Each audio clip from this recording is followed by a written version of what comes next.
Welcome back to my channel Naresh classes. पिछले class में हम ब्रांच अकाउंट चालू किए थे। हमको लगता है कि हम उसको तो क्लास में दो क्लास ब्रांच करके ब्रांच क्या है नहीं सब बताए थे और उसमें एंट्री वगैरह क्या होगा या कौन सा अकाउंट खुलना है, किस किस मेथड को पढ़ना है, ये हम समझाए थे। आज हम पढ़ाएंगे एक क्लास जो ली थी उसमें हम पढ़ाए क्वेश्चन नंबर 4 और क्वेश्चन नंबर 6। आज हम क्वेश्चन नंबर 7 यहाँ लिख के रखे हैं। इस क्वेश्चन को पढ़ाएंगे। आप लोग बस बुक है तो देख सकते हैं। आप लोग से रिक्वेस्ट है कि आप लोग जैसा पढ़ाते हैं आपको कैसा लग रहा है, नहीं लग रहा, क्या समझ में नहीं आ रहा है, कमेंट करके बताइए। और अगर आप लोग मेरे साथ नहीं जुड़े हैं या मेरे चैनल को सब्सक्राइब नहीं किए हैं तो चैनल को सब्सक्राइब कीजिए ताकि हमको भी उत्साह बना रहे कि हम अच्छा से पढ़ा सके और हमको पता चले कि कौन पढ़ने के लिए मेरे साथ जुड़ रहा है। ठीक है, इस पर सब्सक्राइब करने में कोई दिक्कत नहीं होना चाहिए। आप लोग हमको सपोर्ट कीजिए ताकि हमको पढ़ाने में अच्छा लगे। चलिए क्वेश्चन जो लिखे उसको स्टार्ट करते हैं। देखिए, total sales by the branch end of 31 March 2016 5,60,000। पूरा टोटल सेल ब्रांच में कितना हुआ? 5,60,000। Out of which 20% is cash cell, जिसके 20% क्या आपका कैश सेल है। ठीक है, ये आपको इन्फॉर्मेशन दिया गया है। जैसे ओपनिंग स्टॉक 25,000, क्लोजिंग स्टॉक 36,000। ये 1/4/2015 हो गया ओपनिंग, 30/3/2016 हो गया closing. Opening data, closing data, opening petty cash, closing petty cash, expenses paid by branch. All sales are made by branch at cost plus 25%। बोला ब्रांच जितना भी माल बेचता है कैसे बेचता है? कॉस्ट प्लस 25% में। कैश रिसीव फ्रॉम डेटा कितना दिया? 4,60,000 ये दिया हुआ है। तो इस क्वेश्चन को हम लोग चलिए स्टार्ट करते सॉल्व कराते हैं। सबसे पहले हम लोग क्या करते हैं, देखते हैं टोटल सेल्स कितना दिया ब्रांच में? 5,60,000 ये दिया हुआ। लेस कैश सेल, बोला ये जो टोटल सेल किए थे इसमें 20% आपका कैश सेल है। तो 5,60,000 का 20% निकाल देंगे, कितना हो जाएगा? 1,12,000। ये जब आपको 4,48,000 देख रहा है ये हो गया क्रेडिट सेल। ये क्या हो गया? Credit sales. ठीक है, अब हम क्या करेंगे? Calculation of cost of goods sold. ठीक है, तो इसका फॉर्मूला क्या होगा? टोटल सेल्स, पहले लिख दीजिए टोटल, ठीक से लिख देते हैं। टोटल सेल्स कितना दिया है? 5,60,000। अब देखिए क्या लिखा है? All sales are made by branch at cost plus 25%। तो लेस प्रॉफिट 25% ऑन कॉस्ट। तो कॉस्ट तो हम नहीं जानते हैं, तो देयरफॉर ऑन सेल क्या होगा? 25/100 प्लस 25 इंटू 100, ये हो जाता है 20%। ये 5,60,000 का 20% निकाल दीजिए, कितना आ जाएगा? 1,12,000। इसे माइनस कर देते कितना आ जाएगा? 4,48,000। ये हो गया कॉस्ट ऑफ गुड्स सोल्ड। तो देखिए हम लोग जैसे इसके पहले भी कई क्लास हम पढ़ाए थे, उसमें आपको समझाया था कि percentage of profit given on cost और सेल्स अवेलेबल। यदि परसेंटेज ऑफ प्रॉफिट कॉस्ट में दिया हुआ है और कॉस्ट नहीं है, मेरे पास सेल दिया हुआ है, तो पहला काम क्या करना है? वो जो परसेंटेज ऑफ प्रॉफिट है उसको बदल के कहां ले जाना है? सेल में। तो बदलने का नियम क्या है? Percentage of profit divided by 100 plus percentage of profit into 100। जैसा हम यहाँ लिख दिए परसेंटेज ऑफ प्रॉफिट 25/100 प्लस 25। ठीक है, इसका मतलब हो गया जैसे करना है। ठीक है, जैसे मैंने यहाँ percentage of profit by 100 plus percentage of profit into 100 कर दिया, क्या आ जाएगा? चेंज हो जाएगा। ये कॉस्ट ऑफ गुड्स सोल्ड निकाल दिया। आप देखिए जब हम ब्रांच बनाते हैं, ब्रांच में सबसे पहले क्या चाहिए होता है? ब्रांच में चाहिए होता है गुड्स सप्लाई टू ब्रांच कितना है। गुड्स सप्लाई टू ब्रांच नहीं दिया हुआ है तो हम लोग क्या करेंगे? उसको नहीं बना पाएंगे। इस पूरा क्वेश्चन में देखिए गुड्स सप्लाई टू ब्रांच नहीं दिया है, तो सबसे पहले निकालिए calculation of goods supply to branch. Calculation of goods supplied to branch, इसका फॉर्मूला क्या लगाएंगे? देखिए हम लोग इसका फॉर्मूला दिखाएंगे closing stock plus cost of goods sold minus opening stock. ये हो गया इसका फॉर्मूला। गुड्स सप्लाई निकालने का फॉर्मूला क्या होगा? ऐसे कॉस्ट ऑफ गुड्स सोल्ड निकालने का फॉर्मूला लिखने पड़ेगा तो भी बन जाएगा। ये सीधा से लिख दे closing stock plus cost of goods sold minus opening stock. तो क्लोजिंग स्टॉक आपका कितना दिया हुआ है? 36,000।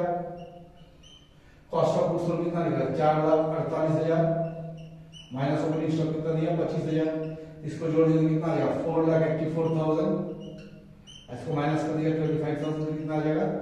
4,59,000। ठीक है, ये हो गया cost of goods supply to branch.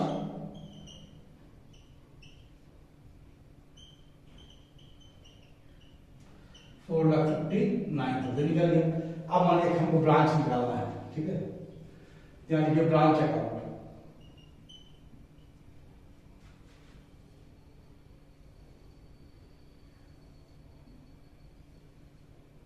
तो जगह कमी हो जाता है, यहाँ लिखिए जैसे मैंने लिखते टू ओपनिंग बैलेंस, ठीक है,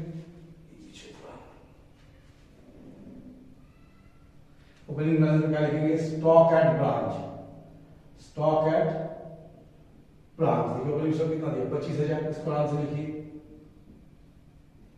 फिर लिखेंगे data set branch, opening data कितना दिया है उसको भी लिख देंगे हम लोग 60,000। फिर पेटी का सेट ब्रांच ये कितना दिया है,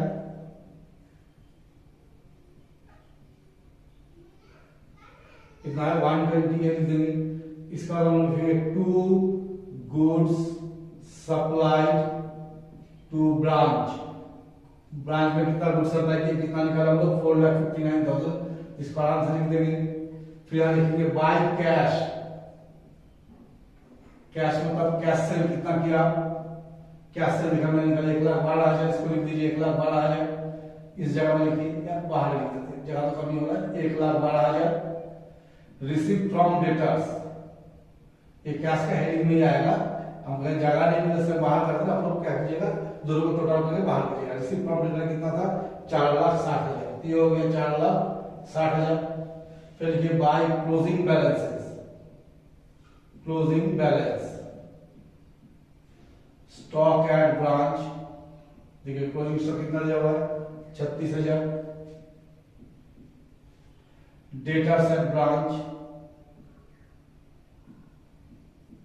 कितना डेटा दिया है 48,000, उसको लिखिए 48,000। और पेटी का सेट ब्रांच कितना दिया 120, सॉरी 180 है ना, 180, इसको लिख देंगे हम लोग 180। यहाँ लिखिए टू कैश, ये कैश कौन सा है एक्सपेंसेस, क्या क्या एक्सपेंसेस दिया, सैलरी 36, रेंट 12,000 और पेटी एक्सपेंसेस 5,600, तो 48 और 53,600। अब हम क्या करेंगे दोनों साइड में टोटल करेंगे, देखिए किधर जा रहा है, तो ज्यादा लोग किसी साइड में है, एक साइड में है, जोड़ लेते देखिए कितना आ रहा है 5,72,000 प्लस 36,000 प्लस 48,000, ये आपका आ रहा है 656,180 है ना, 656,180। यहाँ पे कितना चाहिए 656,180, तो जो बच जाएगा उसका लिखेंगे general profit and loss account, ये क्या निकल जाएगा प्रॉफिट। तो चलिए देखते हैं कितना प्रॉफिट निकल रहा है, 656,180 minus 25,000 minus 60,000 minus 120 minus 4,59,000 minus 53,600, तब हो गया 58,460, तो ये आ गया 58,460, ठीक है, ये हो गया आपका आंसर 58,460। ये हो गया ब्रांच का क्वेश्चन नंबर 7, ठीक है। नेक्स्ट क्लास में हम लोग क्या करेंगे, जब आएंगे तो इनवर्स प्राइस मेथड से स्टार्ट करेंगे, और इनवर्स प्राइस में जो इंपॉर्टेंट क्वेश्चन है हमको लगता है जो एग्जाम में आने वाला है यहाँ के लिए, तो हम लोग स्टार्ट करेंगे। देखिए जो बुक हम पढ़ा रहे हैं, ये बुक का नाम है doctor SM. Shukla, SM. Shukla का क्वेश्चन नंबर 7 बना है, और ये क्या है ना कि हमारे यहाँ का रांची यूनिवर्सिटी या BBMQ या VBU या सिद्धू कानून सभी जगह ही बुक चलता है, और इसी को फॉलो करके पढ़ाया जाता है। तो हम इसी को ध्यान में रखें, सेमेस्टर 2 का एग्जाम तुरंत होने वाला है, ध्यान रखकर पढ़ा रहे हैं। फिर इसके अलावा भी जो बाकी CU और DU का, कनाडा का या दिल्ली का या जहाँ का भी यूनिवर्सिटी का बुक मिलेगा उसमें से कुछ क्वेश्चन बनाएंगे और कुछ एग्जाम क्वेश्चन भी हम लोग बनाएंगे, ठीक है। तो चलिए आज हम लोग यही समाप्त करते हैं। इसके अलावा कंसाइनमेंट का क्वेश्चन भी बनाएंगे, जो कंसाइनमेंट का इसमें जाएगा, ठीक है। तो तब तक के लिए मेरे इसको देखते रहिए, मेरे साथ बने रहिए, मेरे चैनल को लाइक कीजिए, सब्सक्राइब कीजिए, थैंक यू।